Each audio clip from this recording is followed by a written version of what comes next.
Good evening presenting all doctors. मैं doctor Pratibha Singh international forum promoting Hindi क्षेत्र के 908 सेशन में आप सभी का स्वागत करती हूं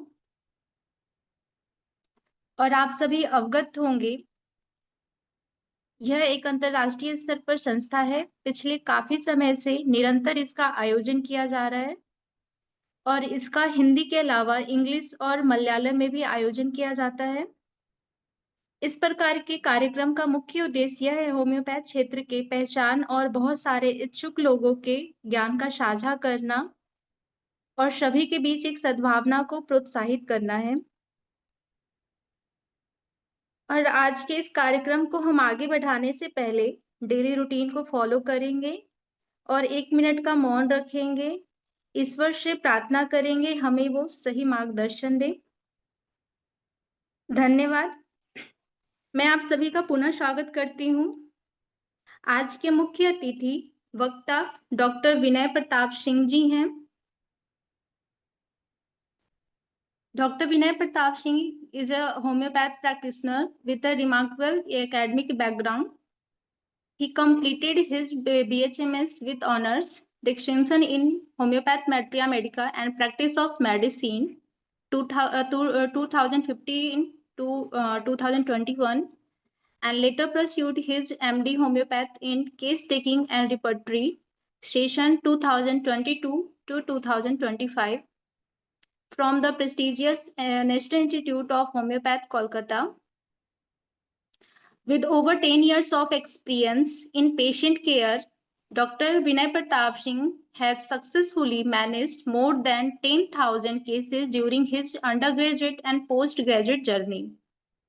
As an active social media personality, Dr. Singh promotes his homeopathy and shares clinical insight on his popular Instagram page, Homeo by Dr. BPS NIH, which has over 10,000 followers and 10 lakhs views. His distinction to his field is further underscored by successfully in clearing entity for Ayush and his selection as an Ayush medical officer in the government of Bihar. Dr. Vinay Pratap Singh extends his expertise through online consultant and free charitable clinic, making quality homeopathic care accessible to wider audience. Additionally, he mentors aspiring homeopathic professionals through his coaching program for MD entrance exam and AIPGT, guiding hundreds of students from across various states in securing seats in estimated government college for MD homeopathy. Doctor Vinay Pratap Singh ji का आज का जो topic विषय है NIH Kolkata में छात्र के रूप में पिछले 10 वर्षों का नैदानिक अनुभव जो हमारे बीच में डॉक्टर विनय प्रताप सिंह जी आज साझा करेंगे। अब मैं मुख्य अतिथि और वक्ता डॉक्टर विनय प्रताप सिंह जी से निवेदन करती हूँ वो अपना व्याख्या प्रारंभ करें।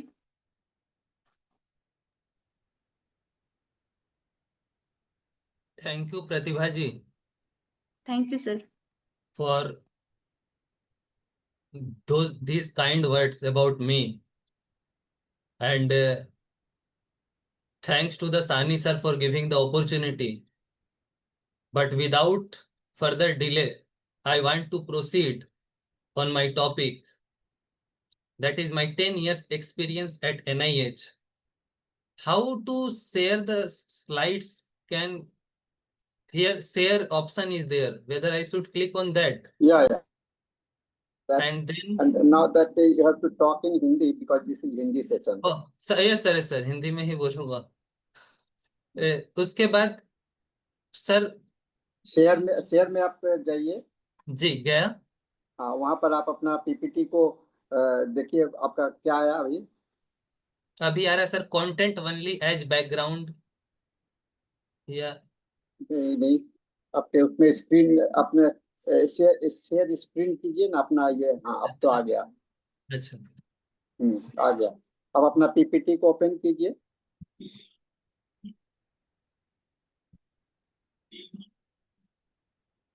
हाँ ठीक है। ठीक है सर? हाँ ठीक है। ठीक है। हाँ बिल्कुल ठीक है। तो पहले सभी को नमस्कार।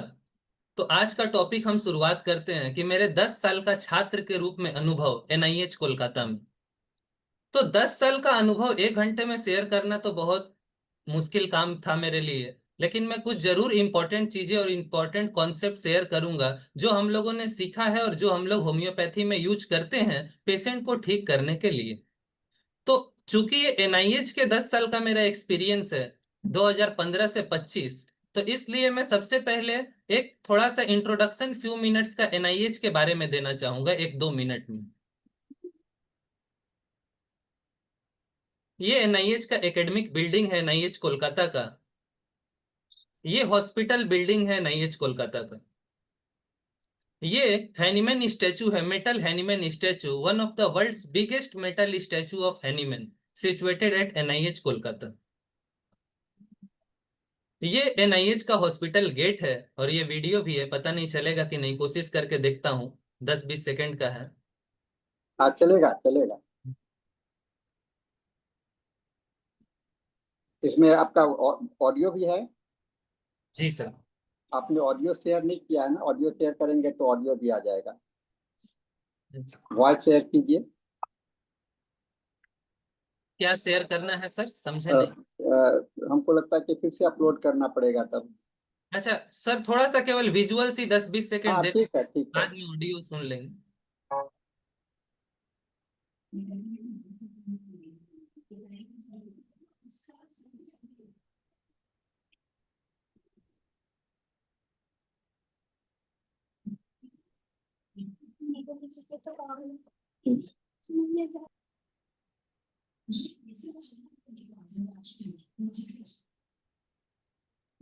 तो ये एनआईएच का एक छोटा वीडियो था, अंदर में बहुत सारे डिपार्टमेंट भी है। और हम सभी लोग जानते हैं कि एनआईएच वर्ल्ड का सबसे बड़ा होम्योपैथिक कॉलेज है। और इंडिया में आयुष सिस्टम में भी सबसे बड़ा कॉलेज आयुष के 5-6 सिस्टम में एनआईएच ही है, क्योंकि इसका पेशेंट फ्लो सबसे ज्यादा है। रोज यहाँ 3000 से 4000 पेशेंट आते हैं और यहाँ केवल होम्योपैथी से इलाज होता है। पहली बात ये है। ये कुछ कुछ फोटो है, जैसे लाइब्रेरी का फोटो है, ये लाइब्रेरी का है, ये पेशेंट का लाइन का है। ये रात को 12 बजे पेशेंट की लाइन लग जाती है, ये आप देख पा रहे होंगे, रात के 12 बजे ये भी है, एटसेट्रा। तो अब हम शुरू करना चाहते हैं इस आज के मुख्य टॉपिक जो है, वो है कि मेरा एनआईएच के साथ क्या एक्सपीरियंस है। तो आज मैं कुछ एग्जाम्पल्स और कुछ मटेरियल और ऑर्गेनम के थ्रू बताना चाहूंगा अपने एनआईएच का एक्सपीरियंस, और कुछ कॉन्सेप्ट क्लियर करना चाहूंगा जो बहुत होम्योपैथ्स के माइंड में, स्पेशली बिगिनर्स के माइंड में कंफ्यूजन रहता है। तो सबसे पहली बात है कि जब हमारे पास एक नया केस आता है, कोई भी एक नया केस, हम लोग एक होम्योपैथिक प्रैक्टिशनर है, हम लोग कोई भी पोस्ट पे चले जाए, हम लोग राष्ट्रपति के ही फिजिशियन क्यों ना बन जाए, या कोई मेडिकल ऑफिसर या असिस्टेंट प्रोफेसर बन जाए, लेकिन हमारा मेन काम होता है पेशेंट ठीक करना। अगर हम पेशेंट ठीक नहीं कर पा रहे हैं अच्छे तरीके से, तो फिर हमें होम्योपैथी पढ़ के कोई फायदा नहीं। तो सबसे पहला फोकस वहां होना चाहिए, तो वहीं से मैं बिगनिंग करना चाहता हूँ। जब भी हमारे पास एक नया पेशेंट आता है, तो सबसे पहले हम क्या करते हैं, उसका केस टेकिंग। ठीक है, केस टेकिंग कैसे होता है, क्या होता है, हम सब लोगों को पता है। और हैनीमैन ने general direction about case taking 83-10 aphorism में दिया हुआ है। अब जब जनरल डायरेक्शन में बोल रहा हूं कि कोई पेशेंट आया, कैसे पूछना है, क्या क्या पूछा जाता है, ये सारा बात उन्होंने हैनीमैन ने दिया है 83-104 एफोरिज्म। और स्पेशल डायरेक्शन भी हैनीमैन ने दिया है। अगर मेंटल डिजीज में जाइएगा तो वहां मेंटल पेशेंट को कैसे केस लेना है, अगर लोकल में जाइएगा तो लोकल में कैसे केस लेना है। डिफरेंट प्लेस पे अलग अलग चीजें भी उन्होंने दिया है, लेकिन यहाँ पे जनरल डायरेक्शन है। तो हैनीमैन ने बोला कि कोई पेशेंट आया और पूरा केस जब ले लिए, तो लास्ट एफोरिज्म 104 एफोरिज्म में देखिए क्या बोलते हैं, when the totality of the symptom that, specially, यहाँ मुझे साइड में थोड़ा कम दिख रहा है, सबको क्लियर कट दिख रहा है ना मुझे, मतलब? हाँ बहुत ठीक, क्लियर है, बहुत क्लियर है। जी सर। लास्ट एफोरिज्म जहां पे केस टेकिंग खत्म कर रहे हैं वहां क्या लिख रहे हैं देखिए, when the totality of symptoms that specially mark and distinguish the case of disease, or in other words when the picture of disease whatever be its kind is once accurately sketched, the most difficult part of the task is accomplished। मतलब जब आप पूरा case लेके totality बना लेते हैं और पूरा अच्छे से केस केस कैसा भी हो, एक्यूट हो, क्रोनिक हो, लोकल हो या कोई भी हो, जब उसका आप एक्यूरेटली केस बना लिए, स्केच बना लिए, तो most difficult part of the task is accomplished. इसका मतलब क्या हुआ कि पूरा पेशेंट का ट्रीटमेंट में सबसे मुश्किल पार्ट जो होता है वो केस टेकिंग होता है। और अगर आपने केस टेकिंग अच्छे से कर लिया तो आधा से ज्यादा केस ऐसे ही क्लियर होगी। अब एलिजाबेथ राइट जो बोलती हैं सबको पता है कि a well taken case is half cured. तो आइए अब हम एक केस का एग्जांपल लेते हैं, एक केस मैं अपना केस बताता हूं। पहले एक आते हैं कि हैनीमैन ने कभी भी कोई प्रॉपर डायरेक्शन नहीं दिया है कि इसके बाद ये पूछना है, इसके बाद ये पूछना है। उन्होंने जनरल डायरेक्शन दे दिए और बोले कि आप अपने हिसाब से पूछो, जैसा पेशेंट हो उस तरीके से पूछो। लेकिन केंट और अदर स्टॉलवर्ट्स जब आए तो एक केस टेकिंग का स्कीमा बन गया जो बहुत पॉपुलर हो गया, जो हम लोग यूजुअली अपने कॉलेज में पेशेंट पे क्लिनिक में करते हैं कि प्रेजेंट कंप्लेन, फिर history of present complain, past history, family history, personal history, physical mental general, physical examination और उसके बाद एनालिसिस, इवेल्युएशन, टोटलिटी, रेपर्टराइजेशन एटसेट्रा हम लोग करते हैं। तो ये हम लोग रेगुलर बेसिस पे ऐसे करते हैं। लेकिन हैनीमैन ने एक्चुअली ऐसा कोई परफॉर्मा दिया नहीं था। उन्होंने बोला पेशेंट से जो पूछना है पूछो, जिस तरीके का पेशेंट है उस हिसाब से कुछ और स्पेसिफिक क्वेश्चन पूछो और फाइनली टोटलिटी बनाओ और प्रिस्क्रिप्शन करो। तो आइए आते हैं, so let's discuss A case. एक पेशेंट आया मेरे पास ऐसा पैर लेके, 2024 की बात है। पेशेंट आया व्हील चेयर पे, एक पेशेंट आया, अब मैं ओपीडी में बैठा था तो घुसते ही जो दीदी हम लोग को केस देती है वो मेरे पास ही ट्रांसफर कर दिए केस को। तो आए, देखा मैं कि व्हील चेयर पे बैठे हैं तो मैं सोचा इनको जल्दी देख लेता हूँ। तो मैं पूछा क्या बात है, तो इन्होंने अपने बाएं पैर को उठाया और बाएं पैर को दिखाया। तो ये बायां पैर देखिए कैसा दिख रहा है। बायां पैर का एक जो मेन फर्स्ट टो है, ग्रेट टो, वो एम्पुटेड है, इसको काट दिया गया है। और यहां देखिएगा सेकेंड टो, मतलब यहां पे थर्ड और फोर्थ, ये देख रहे हैं कितना गैंग्रीनस है, पूरा वो काला हो गया था।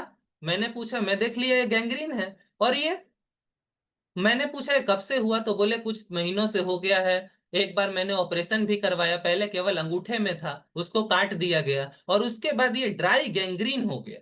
ड्राई गैंग्रीन हो गया दूसरे उंगली में, और पूरा यहां से पस निकल रहा है, यहां से उल्टे साइड में, और क्रस्ट जमा हुआ है। तो मैंने जब वो पैर मेरे तरफ ले ले आए तो मुझे बहुत स्पीड में एक गंध आया, बहुत ऑफेंसिव स्मेल आया। ऑफेंसिव स्मेल आने के बाद मैंने सोचा कि इतना ऑफेंसिव स्मेल, तो पूरा इसका मीनिंग है कि गैंग्रीनस प्यूट्रेफेक्शन स्टार्ट हो चुका है वहां पे। तो उन्होंने बोला कि, मैंने बोला और क्या सिम्टम है बताइए, तो बोले बहुत ज्यादा जलन होता है, जलन होता है और ये गैंग्रीन है। मैंने एक मार्क क्या किया कि जब वो पैर मेरे को दिखाने से पहले उनके पैर पे कवर किया हुआ था पूरे कपड़ा से। तो मैं सोचा कि छुपाने के लिए कवर करके रखे होंगे। मैंने पूछा आपने कवर पैर को क्यों किया था, तो उन्होंने बोला कि कवर करके रखते हैं तो मुझे थोड़ा सा आराम मिलता है। तो यहां से देखिए क्लियर कट सिम्टम हमको लोग को प्रिस्क्रिप्शन के लिए ऑलरेडी मिल चुका है और पेशेंट के कहने से ही। गैंग्रीन है लेफ्ट फुट में, वेट गैंग्रीन भी है, ड्राई गैंग्रीन भी है, ऑफेंसिव स्मेल है, बर्निंग है और उसके साथ बेटर बाई कवरिंग भी है। तो मेडिसिन तो ऐसे ही क्लियर कट मेरे दिमाग में आ चुका था, फिर भी मैंने केस को अच्छे से पूरा ले लिया था। Purulent discharge from anterior aspect of left foot since 4 months, dry gangrene in second and fifth toes, amputate great toe, burning pain in whole foot, offensive discharge, burning pain better by covering। Surgeon ने एक उंगली तो main उंगली काट ही दिया था पैर का, उसने बोला कि पूरा आपका पैर काटना पड़ेगा, मतलब पूरा फीट काटना पड़ेगा। इस चलते इस डर से वो सीधा हम लोग के पास आ गए थे। ठीक है, अब उस टाइम ही मैंने क्या किया था, एक वीडियो ले लिया था।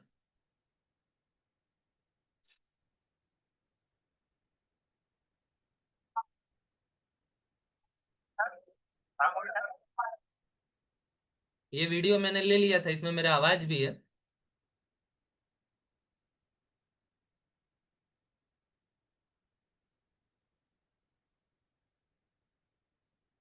History of present complain gradually बढ़ा है, पहले लेफ्ट ग्रेट टो पे हुआ और ग्रेजुअली पूरा फुट को फैल गया। Surgical removal of great toe, now surgeon advised for amputation of left foot. Investigation, blood अब कोई भी गैंग्रीन का केस होता है तो पहले आप क्या इन्वेस्टिगेट करते हैं? ब्लड शुगर और डॉपलर स्टडी, दोनों नॉर्मल था।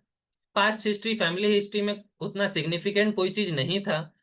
पर्सनल हिस्ट्री में भी वो फार्मर थे, तो थोड़ा उतना सिग्निफिकेंट यहाँ भी मेरे को कुछ मिला नहीं। फिजिकल जनरल में कुछ मिला, चिली पेशेंट, थर्स्ट भी इनका प्रोफ्यूज था। और माइंड में मुझे मिला रेस्टलेसनेस, ये थे जब आए थे तब भी बात कर रहे थे तब भी लग रहा था। केस का फिजिकल सिम्टम से ही समझ में आ गया था कि ये पूरा क्लियर कट जो ये गैंग्रीन का केस है आर्सेनिक का है। आर्सेनिक और सिकेल कोर हम लोग बहुत अच्छे से देख, गैंग्रीन के केस में कोई भी पेशेंट आता है तो पहले वही सोचते हैं, आर्सेनिक और सिकेल कोर। और यहाँ पे आर्सेनिक का क्लियर कट सिम्टम था, फिर भी डायग्नोसिस मैंने कर दिया, non diabetic gangrene of left foot. ICD international classification of disease डालना पड़ता है। एनालिसिस इवेल्युएशन किया, जो जो मेन सिम्टम था टोटलिटी बनाया। उस टाइम मैंने सिंथेसिस में मोबाइल में 3-4 सिम्टम डाला, देखा आर्सेनिक ऐसे भी आ गया है, मैंने रेपर्टाइज भी कर लिया।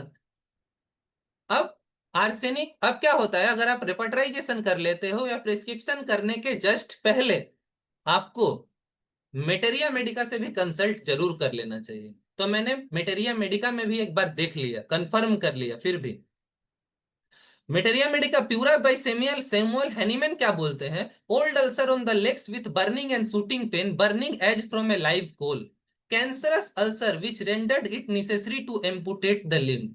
इतना ज्यादा अल्सर हो जाता है कि ऐसा हो जाता है कि काटना ही पड़ेगा। Around the ulcer burning pain like fire, it has a very fetid smell and discharge. Chronic disease में भी हैनीमैन का लिखा हुआ है, inflammation of an ulcer in its border, it bleeds on being bandage and superficial dry scab. देख रहे थे कैसा स्कैब वहां पे बना हुआ था। Painful sensitiveness of old ulcer, proud flesh forms in the ulcer, ulcer के अंदर माने डिस्चार्ज बनता है, और जो बैक्टीरिया और डब्ल्यूबीसी का लड़ाई होता है अल्सर के अंदर, उसके चलते पस का सेक्रेशन होता है, जिसके चलते वो पूरा प्यूट्रिफेक्शन हो जाता है वहां। हेरिंग गाइडिंग में भी मैं देखा कि ulcer on the foot surrounded by gangrenous crust, old ulcer on leg with burning and stinging, surface of ulcer unclean blackish sinking excluding acid ichor, discharge of fetid pus, cadaverous smell, scent room माने room भी cadaverous smell से फैल जाता है। Kent भी वही सब बात बोले हैं। सैमुअल लिलियंथल का थेराप्यूटिक्स, मेरे से बहुत आदमी पूछता है कि सर या भैया थेराप्यूटिक्स के लिए कौन सा बुक पढ़ना चाहिए? तो बहुत लोग बहुत सारे थेराप्यूटिक्स का बुक पढ़े हैं, लेकिन थेराप्यूटिक्स का बुक पढ़ने का क्या एक साइड इफेक्ट होता है कि आपका माइंड टोटली डिजीज के ऊपर चला जाता है। लेकिन अगर कोई ऐसा थेराप्यूटिक का बुक लिखा हुआ हो जिसमें डिजीज के साथ प्रिंसिपल को भी फॉलो किया गया हो, और पेशेंट का एज ए होल सिम्टम मतलब जनरल सिम्टम को मिला के किया गया हो, वैसा थेराप्यूटिक्स का बुक हमें फॉलो करना चाहिए। और उसमें मेरे हिसाब से सबसे नंबर 1 जो मेरे ex director and professor doctor Subhash Singh भी सजेस्ट करते हैं, और उन्होंने इसके ऊपर लेक्चर भी लिया है हम लोगों का, सैमुअल लिलियंथल की बुक। तो उसमें भी अच्छे से ये बात लिखी हुई थी। मैंने प्रिस्क्रिप्शन किया आर्सेनिक एल्बम 0/130 डोजेस। अब क्या है, एनआईएच में एलएम पोटेंसी बहुत चलता है, जिसको 50 मिलीसिमल पोटेंसी या 0/1 0/2 भी बोलते हैं। अभी मैं पोटेंसी सिलेक्शन के बारे में भी आपको बहुत अच्छे तरीके से बताऊंगा कि आपका आज कॉन्सेप्ट क्लियर हो जाएगा कि कौन सी पोटेंसी कब प्रिस्क्राइब करनी चाहिए। तो हम लोग का तो वहाँ रेगुलर हैबिट ही रहता है 0/1 से शुरू कर दिए। यूजुअली हम लोग 1 महीने का ही दवा देते हैं, तो LM1 या 0/1 30 डोजेस दे दिए, BD इंटू 15 डेज। अब ये चूंकि थोड़ा सीवियर केस था इसलिए OD नहीं दिए, BD दे दिए और बोले 15 दिन के बाद आइए। Regular cleaning of ulcer with distilled water, ठीक है। अब देखिए ये 15 दिन के अप्रोक्स बाद है, 6 अप्रैल 2024 को। 6 अप्रैल 2024 का इनका पैर देख लीजिए। अगर ये अच्छा नहीं होते तो ये वापस आते ही नहीं। उसके बाद बाहर का मैंने देखा, अरे ये वही आदमी है, चेंज हो गए हैं। बाहर का पूरा देख रहे हैं, यहाँ पे कितना हीलिंग हो गया, स्कैब वगैरह सब गायब है। और यहाँ पे जो थर्ड और फिफ्थ टो में जो गैंग्रीन ड्राई गैंग्रीन था वो अभी है, ठीक है। और पीछे में भी एक अल्सर थोड़ा सा था, वो पिक पार्ट में शायद भूल गया था लेना। आप देखिए यहाँ पे, एक सेकंड,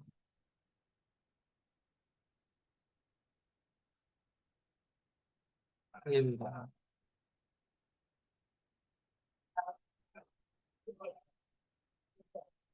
यहाँ पीछे में भी यहाँ एक अल्सर जैसा बड़ा था। ये सेकंड विजिट, वो मेरा पैर है पीछे में, तो आ गया। Patient was overall better, discharge from foot reduced, offensiveness भी कम हो गया, dry gangrene in toes same, arsenic album 0/2 16 dose OD up कर दिए और 0/3 16 डोज ओडी कर दिए, और regular cleaning of ulcer with distil water. फिर 1 महीना के बाद अब बोला, तो अभी मई में है, मई में इनका पैर देखिए, ये वही पैर है, आपको पहचान में आ रहा है। और एक चीज आप ध्यान दिए होंगे, ये जो थर्ड टो था जो ड्राई गैंग्रीनस था वो अपने आप टूट के निकल गया। ये होता है बॉडी का फिजियोलॉजी। बॉडी के फिजियोलॉजी में यदि आप अच्छे तरीके से मेडिसिन एक्ट करिएगा तो बॉडी वैसे ही एक्ट करेगा जो फिजियोलॉजिकली एक्ट करना चाहिए। ऑटोमेटिक वो जो ड्राई गैंग्रीनस पार्ट था टूट के निकल गया, उसको काट के निकालने का भी जरूरत नहीं पड़ा, क्योंकि बॉडी को पता है कि वो जितना देर रहेगा वो बॉडी को नुकसान ही पहुंचाएगा, ऑटोमेटिक। और यहां पे मैंने ध्यान दिया कि रेडिस था, मतलब वहां ग्रेनुलेशन टिश्यू आ रहा है, वहां हील भी अच्छे से हो जाएगा और पूरा पैर क्लियर। ये देखिए, अब ये थोड़ा सा केवल यहाँ पे, यहाँ बहुत डीप अल्सर था, इतना डीप था कि आगे तक था, ये अब केवल एक क्रैक जैसा बचा है। देखिए व्हील चेयर पे अभी भी वो आदमी है और कपड़ा हाथ में लिए हैं जिससे वो कवर रखते हैं। Patient was overall better. Discharge from foot stopped. Offensiveness not present. Second gangrenous toe, actually वहाँ थर्ड होगा I think, had fallen out of itself and fifth gangrenous toe became normal. जो लास्ट वाला to था काला हो गया था, वो पूरा नहीं हुआ था, वो नॉर्मल कलर में आ गया। मैंने अब देखा कि यहाँ ज्यादा दवा देने का जरूरत नहीं है, मैंने प्लेसिबो ही दे दिया। और धीरे धीरे वहां से फोन आया उसके घर से बहुत दिन बाद मेरे को, कि अभी डॉक्टर साहब ठीक है। और मैंने उनको पहले विजिट में ही बोला था कि आप देखिएगा, आप चल के आइएगा यहाँ पे। अब चूंकि पेशेंट ठीक हो जाते हैं तो बहुत बार नहीं भी आते हैं भीड़ के कारण, तो ठीक है कोई बात नहीं, जहां भी है वो सही रहे। अब देखिए कुछ एनेक्डोट आपको बताते हैं कि 1824 में कॉन्स्टेंटाइन हेरिंग, जो हमारे herring guiding symptom of herring guiding symptom लिखे हैं 10 वॉल्यूम, ये रिनाउंड सर्जन थे और एक बहुत बड़े सर्जन थे, उसके अंदर में हेरिंग सर्जरी सीख रहे थे। और उनको एक आर्टिकल लिखने को दिया गया था एलोपैथ लोग के द्वारा कि आप ऐसा आर्टिकल लिखिए कि होम्योपैथी हट जाए, होम्योपैथी के खिलाफ में। होम्योपैथी के खिलाफ में आर्टिकल लिखने के लिए उन्होंने पहले होम्योपैथी को पढ़ा। जब पढ़ा तो समझ गए कि होम्योपैथी कोई इतना आसान चीज नहीं है, क्योंकि हैनीमैन का एक आर्टिकल है, नोटा बेने, नोटा बेने, नोटा बेने आर्टिकल, ये आपको हैनीमैन का कहाँ मिलेगा? ये मिल जाएगा, आप मेटेरिया मेडिका प्यूरा के प्रीफेस के तरफ जाइएगा तो वहां कुछ एनिमेंट्स के आर्टिकल है, प्रोबेबली सेकेंड वॉल्यूम में ये आर्टिकल मिलेगा। ये आर्टिकल हेरिंग ने पढ़ा और वहां हैनीमैन ने लिखा हुआ था कि आप होम्योपैथी को सही भी मत बोलिए और खराब भी मत बोलिए, पहले होम्योपैथी में जैसा रूल लिखा हुआ है वैसे इसको यूज करके देख लीजिए। आप ड्रग खा के देख लीजिए, ड्रग प्रूविंग आप पे हो गया तो आप समझ जाइएगा होम्योपैथी काम करता है। आप पेशेंट पे दवा दे के देख लीजिए, अगर पेशेंट ठीक हो गया तो समझ जाइएगा होम्योपैथी काम करता है। तो उनके हाथ में क्या हुआ था, गैंग्रीन, एक सर्जरी करते हुए इंडेक्स फिंगर में गैंग्रीनस अल्सर हो गया था और उन्होंने सबके पास वो गए, सब कोई बोला कि हाथ काटना पड़ेगा। सोचिए एक सर्जन का हाथ काटना पड़ेगा। तब वो होम्योपैथ ग्रुप के डॉक्टर्स के पास गए और बोले कि अगर तू आप लोगों ने मुझे ठीक कर दिया तो मैं होम्योपैथ में कन्वर्ट हो जाऊंगा। और उनको उन लोगों ने आर्सेनिक एल्बम ही दवा दिया था, जिसके बाद उनका पूरा हाथ ठीक हो गया। एंथ्रासिनम एलेंस की नोट आप लोग पढ़ते हैं, वहां पे क्या लिखा हुआ है देखिए, हेरिंग साहब बोलते हैं कि while writing anthracinum he stated to call a carbuncle a surgical case is the greatest absurdity. यहाँ करबंकल के बारे में बोले हैं, गैंग्रीन अलग है, करबंकल में भी एक घाव होता है जिसमें बहुत मुंह होता है, लेकिन आप समझिए भावनाओं को। An incision is always injurious and often the cause of death. Never a case has been lost under the right kind of treatment and carbuncle should always be treated by internal medicine only। तो बोले केवल internal medicine से ही पूरा ठीक हो सकता है। तो आप समझ सकते हैं क्या है होम्योपैथी का पावर।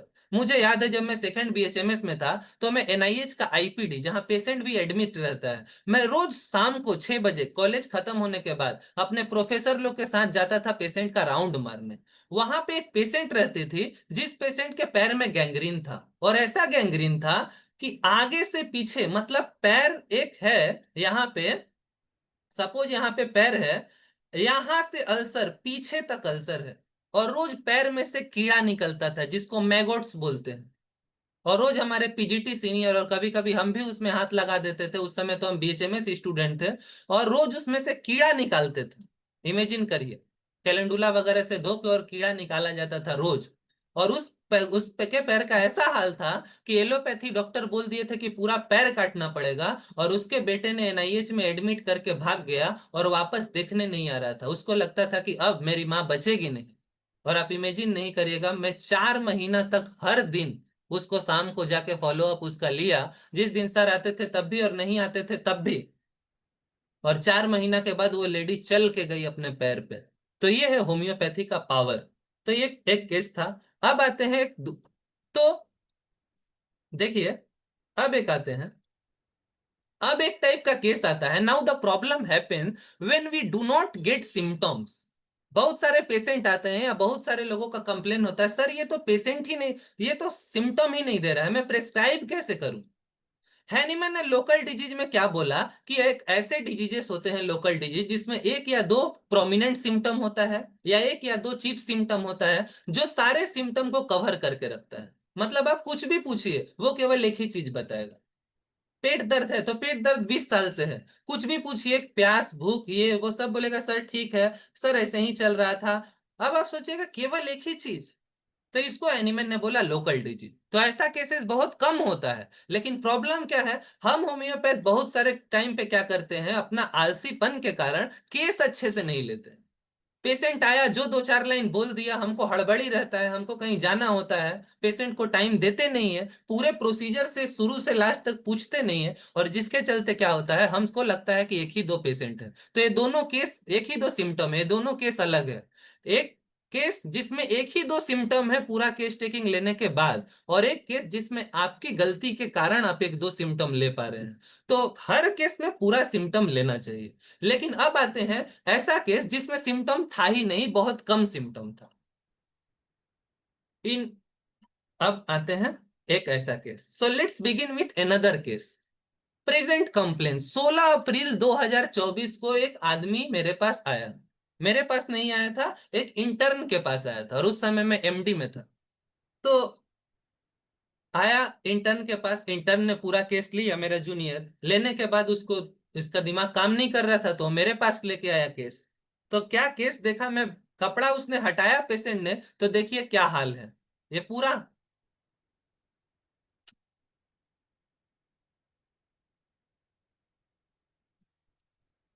ये पूरा हाल देखिए एक बार, पूरा लग रहा है। ये क्यों बार बार गायब हो जा रहा है।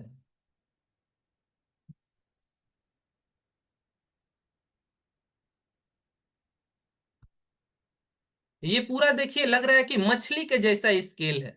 आप ध्यान दिए होंगे यहाँ। अब हाथ में भी है, पैर में भी है, पीठ में भी है। मैं पूछा कितने दिनों से है, तो सालों साल से है। अब ये देख के ही आप समझ गए होंगे कि ये तो सोरियासिस है। सिल्वरी लाइक स्केल है, और सोरियासिस का जो जो साइन होता है मैंने सब चेक किया। ग्लास स्लाइड से स्क्रैच करके जब स्केल हटाइएगा तो ब्लीडिंग पॉइंट मिलता है, जिसको हम लोग बोलते हैं ऑस्पिट साइन।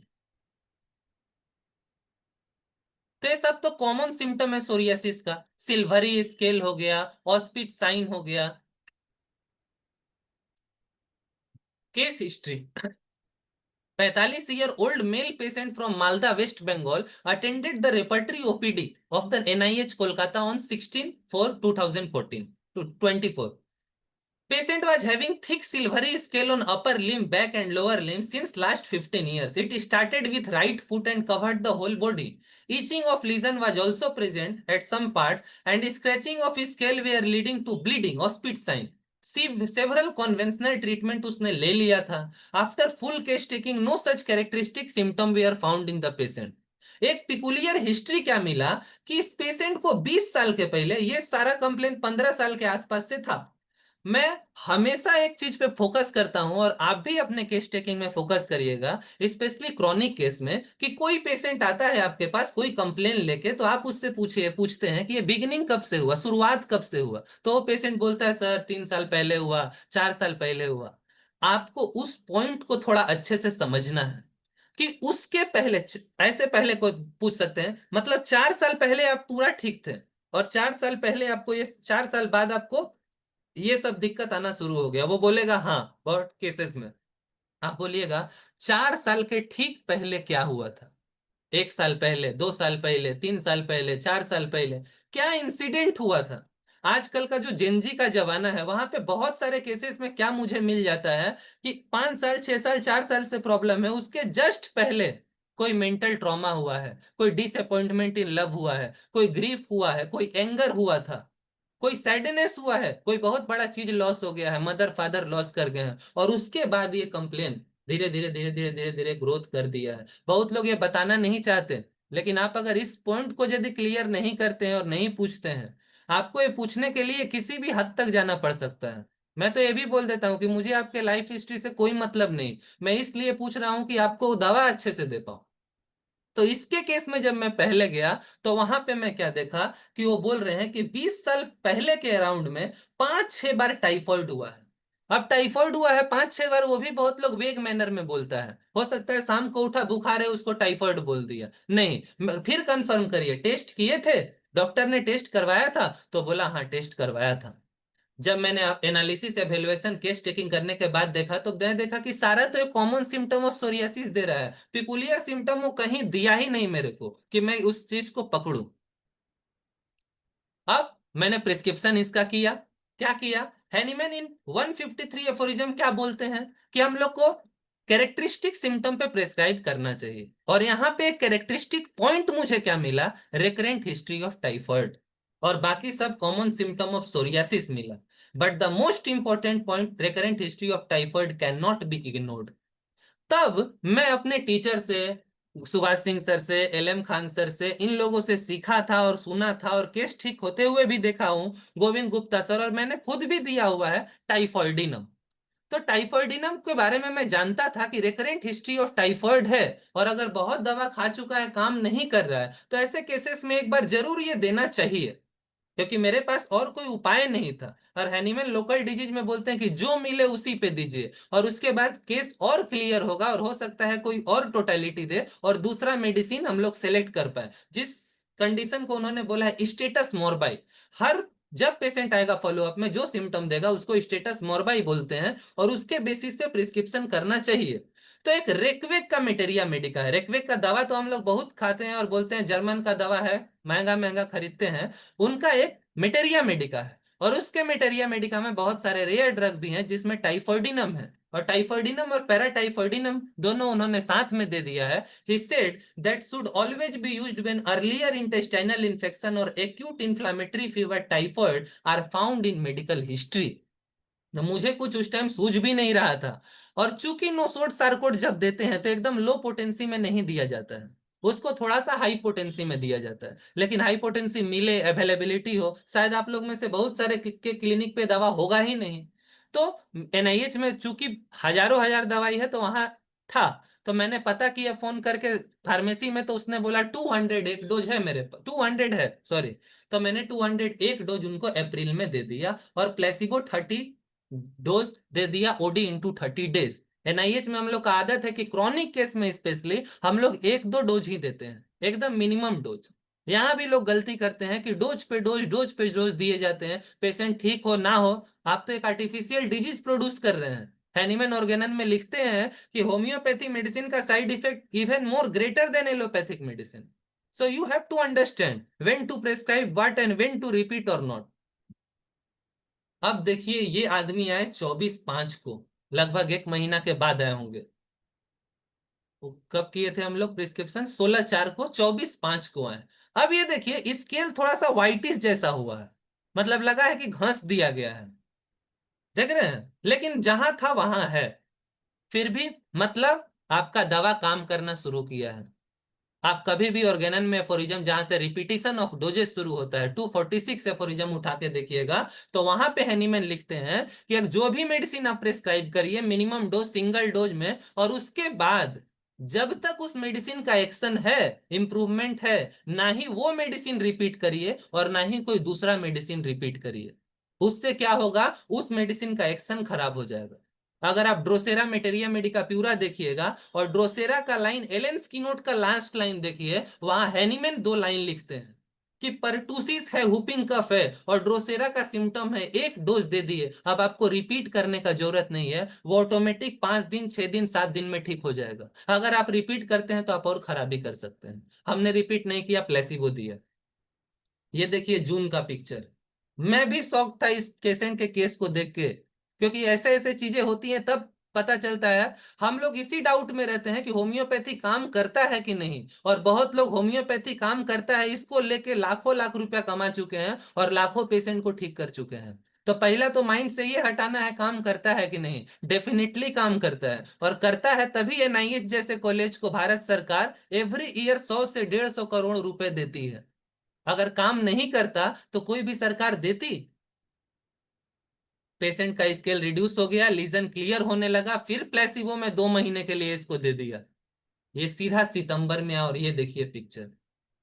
आपको विश्वास नहीं होगा कि ये बंदा मेरे लिए अपने पेड़ से पपीता तोड़ के लाया था कागज में कवर करके, और अभी तो मैं नहीं हूं, अभी भी इसका प्लेसिबो ही चल रहा है। अभी भी ये जब आते हैं तो कॉल करते हैं और बोलते हैं, मैं बोलता हूँ ठीक है कोई जूनियर को नंबर दे देता हूँ, वो देख लेता है। और ऐसे ही अभी इसके बाद अभी पूरा उनका क्लियर हो गया है, फिर भी मैं अभी नहीं मानता हूं, क्योंकि हम लोग एक साइंटिफिक आदमी है, हम लोग के पास एलाइड का भी नॉलेज है और होम्योपैथी का भी। हम जानते हैं कि सोरियासिस ऑटो इम्यून डिजीज है और कभी कभी ये अपने आप रिमिशन होता है, कम होता है और फिर बढ़ता है। अभी भी हम लोग इसको ऑब्जर्वेशन में रखे हैं कि 1-2 साल तक यदि इसका वापस नहीं आया तब हम लोग मानेंगे कि ये क्योर हुआ है। तो ये था केस। अब हम आते हैं, तो एक बात और माइंड में रखिएगा, आजकल का जो नया जनरेशन चल रहा है, वहां पे क्या चल रहा है, कोई आदमी बता दिया कि ये रेयर मेडिसिन है, जैसे हुरा हुरा एक मेडिसिन है, डीएनए एक मेडिसिन है, इलेक्ट्रीनम एक मेडिसिन है, ब्ला ब्ला बहुत मेडिसिन है, रेयर मेडिसिन, और बोल दिए इस केस में काम करता है, तो हम लोग ब्लाइंडली उसको फॉलो करने लगते हैं। लेकिन रेयर मेडिसिन हमेशा नहीं देना है। रेयर मेडिसिन कोई बोलता है, वो एक सिम्टम बोला, आप उसको वापस से रीचेक करिए, आप वहां जाइए कि वो रेयर मेडिसिन किसने प्रूफ किया। जिस आदमी ने प्रूफ किया और वो दवा दिया, वो कितना केस को ठीक किया है, और उसके बाद अपने क्लिनिक पे पहले उसको वेरीफाई करिए, तब उसके बारे में कोई को बताइए। क्योंकि ब्लाइंडली आप बता देंगे, जो आदमी दे रहा है उसका तो ठीक होगा, आप दीजिएगा तो आपका ठीक नहीं होगा। तो it should be borne in mind, rare medicine should be prescribed rarely and also by rare physicians. सो क्या समझ में आया कि रेयर मेडिसिन को कॉमनली प्रेस्क्राइब नहीं करना है, रेयरली प्रेस्क्राइब करना है, जहां कोई चीज काम नहीं कर रहा है, जहां उसका सिम्टम मिल गया तब। और रेयर मेडिसिन को भी अच्छे तरीके से पढ़ना है, क्योंकि रेयर मेडिसिन का प्रूविंग बहुत ज्यादा नहीं होता है, 4-5 सिम्टम ही होता है। अगर वही 4-5 सिम्टम नक्स में है तो मैं नक्स दूंगा, वो क्यों दूंगा। So we should not prescribe rare medicine frequently, which is becoming very common habit day by day. अब आते हैं हम लोग पोटेंसी सिलेक्शन।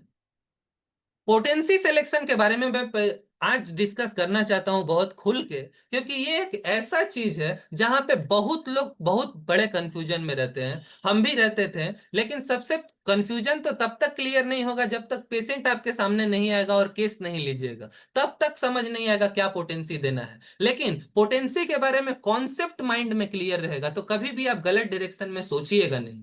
तो जो एनआईएच में मैंने सीखा है पोटेंसी सिलेक्शन, वो आपसे पहले मैं साझा करना चाहूंगा।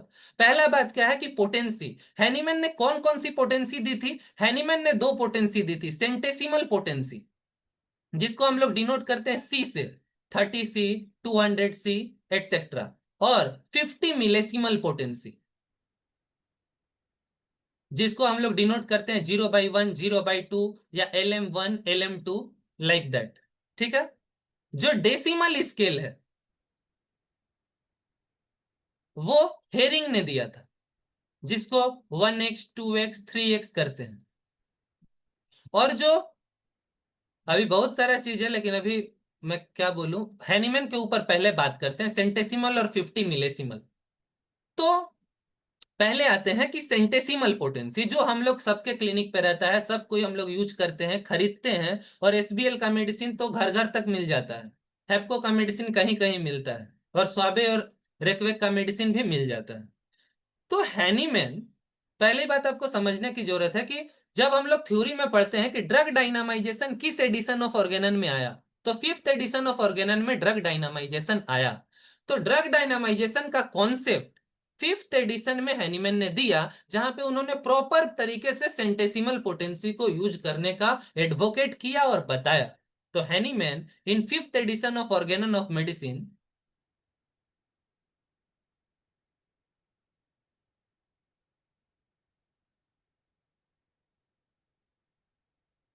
Fifth edition of Organon on Medicine advocated the use of centesimal potency.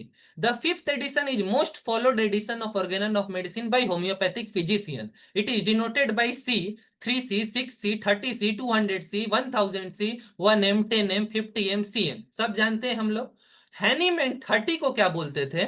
X बोलते थे। ऑर्गेनन में भी आपको कुछ जगहों पे मिल जाएगा, आपको अच्छे से अगर फुटनोट पढ़िएगा उधर 270 के तरफ, तब आपको मिलेगा एक्स। हैनीमैन के हिसाब से x मतलब 30, तो रोमन के हिसाब से यदि ये x है मतलब 10 मतलब 30, तो 1 मतलब क्या हो जाएगा 3, 2 मतलब क्या हो जाएगा 6C, तो अगर 1 मतलब 3C, 6C, 9C, 4 मतलब 12C, 5 मतलब 15C। अगर आप क्रॉनिक डिजीज पढ़िएगा हैनीमैन का, तो आपको उसमें मिल जाएगा कि हैनीमैन क्या पोटेंसी देते थे। तो हैनीमैन सेंटेसिमल में जब देते थे तो 3C, 6C, 9C, 30C, और माना जाता है हिस्ट्री पढ़ने से कि 60C तक हैनीमैन ने सेंटेसिमल पोटेंसी को यूज वो करते थे, और 30 को x से डिनोट करते थे, और 1 मतलब 3, 2 मतलब 6, 3 मतलब 9। ये आपको समझना होगा, ठीक है। ऑर्गेनन क्रॉनिक डिजीज में इसका एग्जांपल है। अब हमको कौन सा पोटेंसी, अगर हम सेंटेसिमल यूज कर रहे हैं और 5th एडिशन को फॉलो कर रहे हैं, तो कौन सा पोटेंसी कब हमको देना चाहिए पेशेंट को। अब आइए इसके बारे में आगे बात करते हैं। बहुत लोग हमको पूछता है कि सर पोटेंसी के बारे में हम कहां से पढ़ें, क्या पढ़ें, कैसे दें, किससे सीखें। सबसे पहले पढ़ लीजिए, उसके बाद अच्छे प्रैक्टिशनर के यहाँ रह के सीखिए। तब आपका जब थ्योरी और प्रैक्टिस एक साथ काम करेगा, आप अच्छा प्रेस्क्राइबर बन पाएंगे। About potency and dosages, Stuart Close wonderfully described in his book The Genius of Homeopathy under chapter Homeopathic Posology। हम सभी लोग जब बीएचएमएस करते हैं, तो सर तो सिलेबस भी बनाए थे, हमारे रेस्पेक्टेड एम के सानी सर, सर ने सिलेबस में बीएचएमएस का ये ऑर्गेनन फिलोसफी में ये किताब भी डाला है, और ये किताब हम सभी लोगों के सिलेबस में बीएचएमएस में था, genius of homoeopathy by Stuart Close. लेकिन होता क्या है कि हम लोग केवल एग्जाम पास करने का चक्कर में एक दो लाइन पढ़ते हैं और छोड़ देते हैं। लेकिन ऑर्गेनन और फिलोसफी और क्रॉनिक डिजीज को कोई बोलता है कि वो थ्योरी है, तो मैं उसको एकदम गलत मानता हूँ। ऑर्गेनन फिलोसफी और क्रॉनिक डिजीज का एक एक लाइन प्रैक्टिकल है। तब तक आपको समझ नहीं आएगा जब तक आप प्रैक्टिस करने बैठिएगा नहीं, जब तक आप पेशेंट पे उसको यूज नहीं करिएगा। वहां पे एक चैप्टर है होम्योपैथिक पोसोलॉजी, बहुत इंपॉर्टेंट चैप्टर है और बहुत बड़ा चैप्टर है, 20-30 पेज का चैप्टर है। जरूर आपको टाइम मिले तो पढ़िएगा। अब मैं वहां से आपको कुछ चीज बता देता हूँ। Choosing the potency. Now, is there any teaching which will help us to choose the best potency for a given case? कोई ऐसा पढ़ाई है जिससे पता चल जाए कि क्या बेस्ट पोटेंसी होगा किस केस के लिए? There is little teaching but many opinion। पढ़ाई कम होता है लेकिन लोग ओपिनियन ज्यादा देते हैं। कोई बोलता है 6 ज्यादा काम करता है, कोई बोलता है 30 ज्यादा काम करता है, कोई बोलता है 1M ज्यादा काम करता है, लेकिन अंदाजा से प्रिस्क्रिप्शन नहीं होता है। और अंदाजा से प्रिस्क्रिप्शन करिएगा तो कुछ केस में सक्सेसफुल हो सकते हैं, सारे केस में सक्सेसफुल या मोस्ट ऑफ द केस में सक्सेसफुल नहीं हो पाइएगा। और जिसके कारण क्या होगा कि कोई डॉक्टर बहुत ज्यादा पैसा कमा रहे हैं और पेशेंट देख रहे हैं और सेवा कर रहे हैं, और आप कम कर पा रहे हैं और आपको होम्योपैथी से फ्रस्ट्रेशन हो जा रहा है। तो पहले होम्योपैथी को समझना होगा फ्रस्ट्रेशन होने के पहले। Practitioners who publicly boast of their liberty on this subject, जो होम्योपैथिक प्रैक्टिशनर है वो अपने आप को अलग अलग बताते हैं। साउथ में जाएगा तो वो बोलेंगे ये पोटेंसी बेस्ट है, नॉर्थ में जाएगा तो बोलेंगे ये पोटेंसी बेस्ट है। Will to often be found on more intimate acquaintance to practice an obstinate exclusivism in the use of some particular potency, generally a very low और वेरी हाई। कोई बोलता है वेरी लो और कोई बोलता है very high.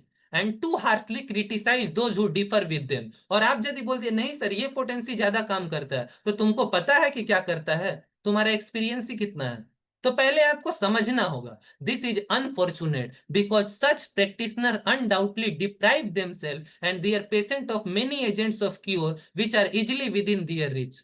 और बहुत पेशेंट वो अच्छे से नहीं ठीक कर पाते हैं जो ठीक कर पाते हैं, और ये अनफॉर्चुनेट बात है. अब देखिए, The series of potency has been compared to the gamut in music. Music जो बजाते हैं हम लोग, गरेंसी ये बात बोल रहे हैं. A skillful artist may indeed construct a harmony with the various vibration of the same chord. एक कोड, एक पोटेंसी से ही बहुत केसेस कोई आदमी अच्छा से ठीक कर सकता है, लेकिन what a more beautiful and perfect harmony might be construct by a proper combination of all the sound. अगर सारे कोड को लेके, सारे साउंड को मिला के, सारे पोटेंसी को लेके प्रिस्क्रिप्शन किया जाए अलग अलग केस में अलग अलग, तो ज्यादा अच्छा काम करेगा. तो in general it may be stated that any curable disease may be cured by any potency. कोई कोई बोलते हैं कोई भी पोटेंसी से ठीक हो जाएगा, दवा सही होना चाहिए, लेकिन क्यूर और फास्ट हो सकता है अगर राइट पोटेंसी देंगे.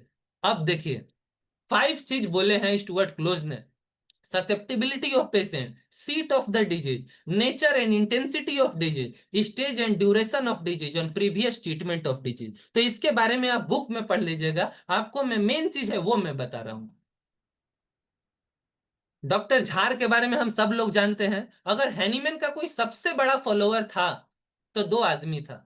हैनीमैन का सबसे बड़ा फॉलोअर थे, वो थे बोनिंग हसन, और दूसरा सबसे बड़ा उनका स्टूडेंट जो थे वो थे झार. झार को हैनीमैन ने अपने पैसे से मेडिकल कॉलेज में पढ़ाया था, इतना झार को मानते थे. Doctor Jahr has very lucidly and beautifully illustrated this point. अब आप समझ लीजिए, 2 मिनट आपको क्लियर कट समझ आ जाएगा.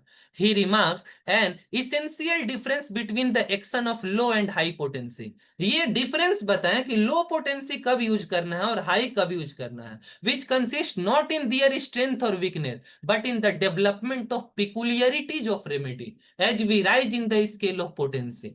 आपको मैं एक बात बता दूं, जब आप लो पोटेंसी से ड्रग का प्रूविंग करिएगा किसी आदमी पे, तो आपको कम सिम्टम मिलेगा, 10 सिम्टम 20 सिम्टम मिलेगा. आप यदि हाई पोटेंसी से यूज करिएगा, 201 एम से प्रूविंग करिएगा, तो आपका सिम्टम और फाइनर मिलेगा और ज्यादा स्फीयर ऑफ एक्शन उसका बढ़ेगा. तो आप इसका मीनिंग इससे समझ सकते हैं कि अगर कम सिम्टम पेशेंट लेके आ रहा है और कम कैरेक्टरिस्टिक सिम्टम दे रहा है, तो आपको लो पोटेंसी देना है, 6, 3, और यदि 30 और यदि हाई अच्छा कैरेक्टरिस्टिक सिम्टम ले आ रहा है और फाइनर सिम्टम ला रहा है, तो 200, 1M, 10M, CM देना है. This is based on the well-known fact that proving of the tincture and lowest potency of drug as a rule produce only the more common and general symptom of the drug.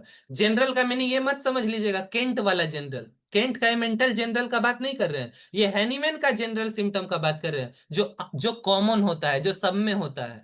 मतलब common symptom produce होता है अगर आप lowest potency से use करिएगा. सर्दी होगा, खांसी होगा प्रोड्यूस, पेट दर्द होगा, लेकिन उसका पिकुलियरिटी प्रोड्यूस नहीं होगा कि कब बढ़ रहा है कब घट रहा है, उसके साथ क्या थर्स्ट है, क्या माइंड का सिचुएशन है. ये सब जैसे पोटेंसी हाई करिएगा प्रूविंग में, तब ये सब चीज आएगा. It is in the proving of the medium and higher potency that the special and peculiar character of the drug is revealed by its finer and most characteristic symptom.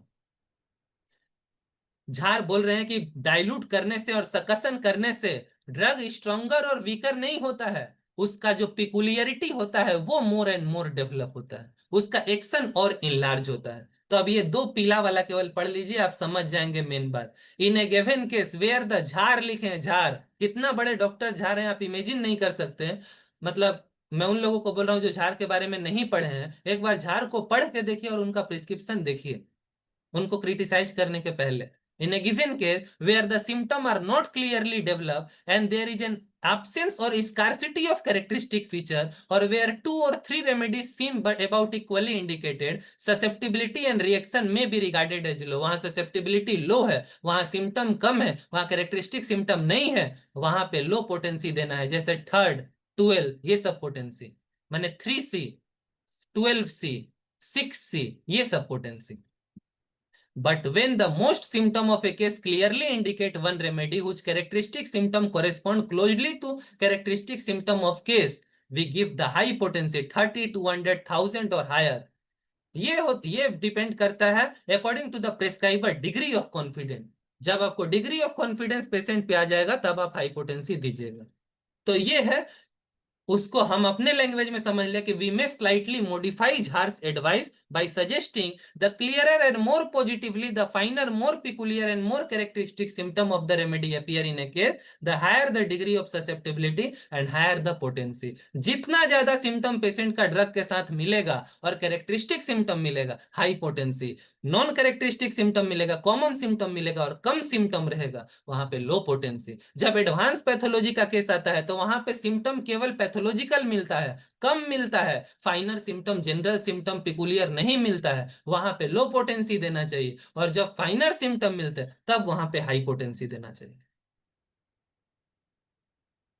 अब एक concept हम लोग क्या करते हैं, देखते हैं कि 30 देते हैं, फिर 200 देते हैं, फिर 1 m देते हैं, फिर 10 m देते हैं। आखिर ये बात किसने बोली?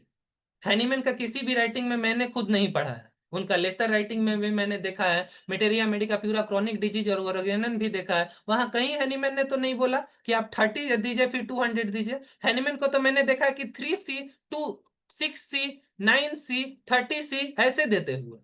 ये 1 m, 10 m, 200 की बात किसने की है? ये बात की है केंट ने।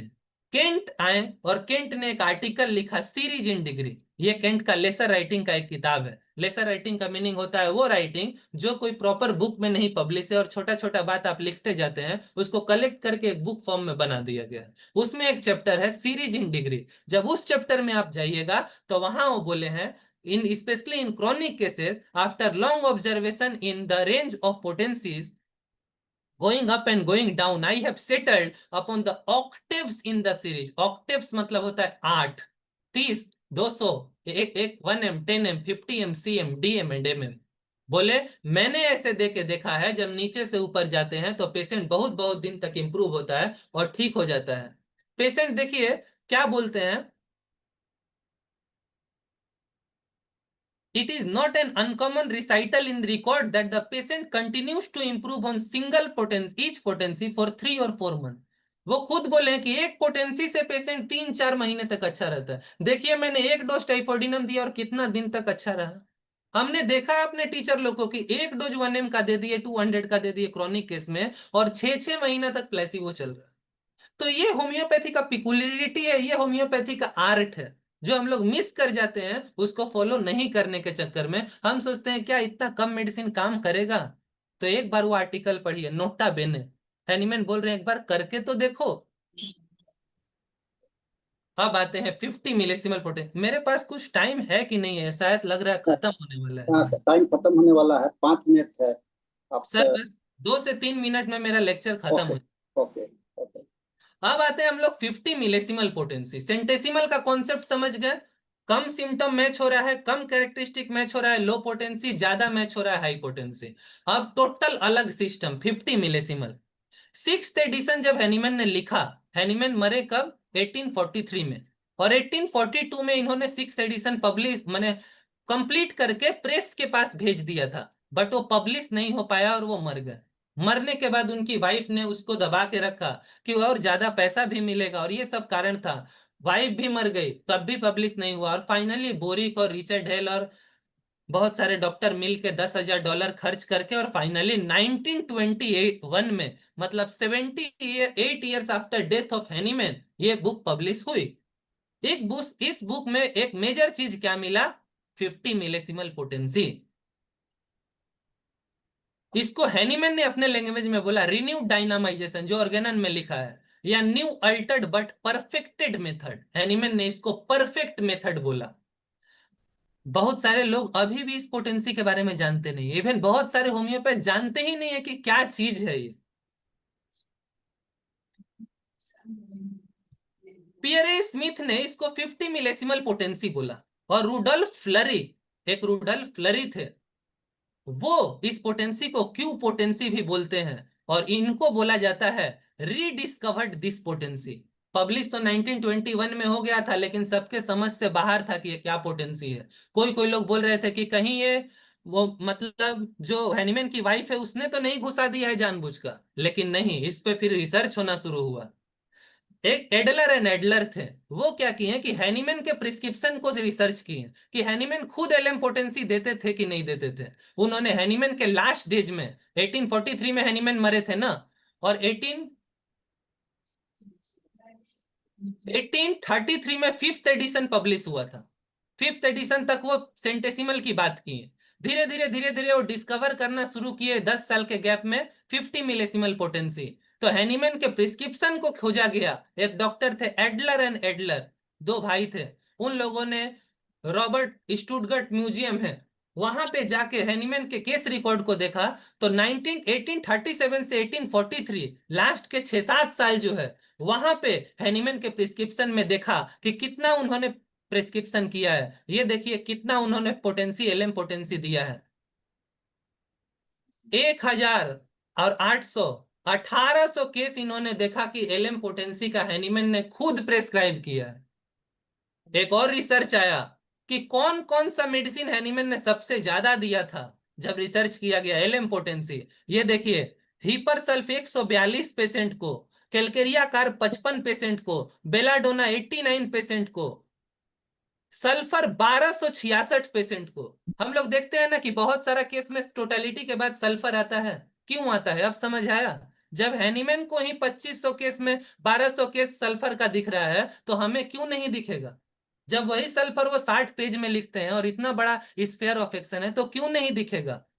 ये सब मेडिसिन कॉमनेस्ट हैनीमैन ने प्रेस्क्राइब किया था, इसलिए ये हैनीमैन का ओरिजिनल मेडिसिन चेस्ट है। तो हम 50 मिलीसिमल हैनीमैन ने क्यों डिस्कवर किया? क्योंकि सेंटेसिमल से एग्रावेशन हो जाता था, अननेसेसरी एग्रावेशन, जो हम लोग प्रिस्क्रिप्शन में देखते हैं। रिपीट करने का टाइम नहीं था, क्योंकि रिपीट करने के लिए वेट करके देखना पड़ता था। और सिलेक्शन ऑफ पोटेंसी डिफरेंट था कि 30 दे कि 200 दे कि 1M दे कि 6 दे। सबको हैनीमैन ने खत्म किया और बोला कि 0/1 पोटेंसी से स्टार्ट करिए। अगर क्रॉनिक केस हो तो ओडी या एडी दीजिए, और एक्यूट केस हो तो फ्रीक्वेंटली रिपीट करिए, बीडी टीडीएस या 1 आवरली या 5-5 मिनट पे भी दे सकते हैं। बहुत लोग बोलते हैं कब सेंटेसिमल दे कब 50 मिलीसिमल, दोनों का कॉन्सेप्ट अलग है। अगर आप सेंटेसिमल फॉलो करते हैं तो उसका उस रेगुलेशन फॉलो करिए और वो दीजिए। अगर एलएम फॉलो करते हैं तो उसको दीजिए, 0/1 से कंटिन्यू दीजिए, 0/1 से शुरू करिए। तो ये मेरा कहना था सर। मैंने टाइम के हिसाब से आशा करता हूं कि खत्म किया है। हाँ बिल्कुल, और बहुत ही अच्छा प्रेजेंटेशन था विनय जी।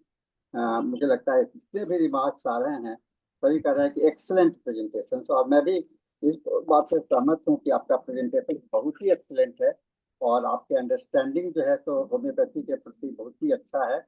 और हम लोग चाहेंगे कि आप लोग बार बार हमारे सेशन में आइए और हम लोगों को ऑडियंस को हाईलाइट कीजिए। आपके बहुत सारे फॉलोअर्स भी हैं, वो भी इस मीटिंग में ज्वाइन किए हैं। मैं सभी को धन्यवाद देता हूँ कि आप लोग इसको इसमें जोर से भाग लीजिए। तो आज का सेशन विनय जी को धन्यवाद देते हुए हम लोग सेशन को क्लोज करेंगे और सेशन हैंड ओवर करेंगे हम लोग इंग्लिश सेशन के लिए। And over to doctor Dhanesh for his English session. Now you can start your session doctor Dhanesh. Sir thank you sir. Thank you. Thank you so much, sir.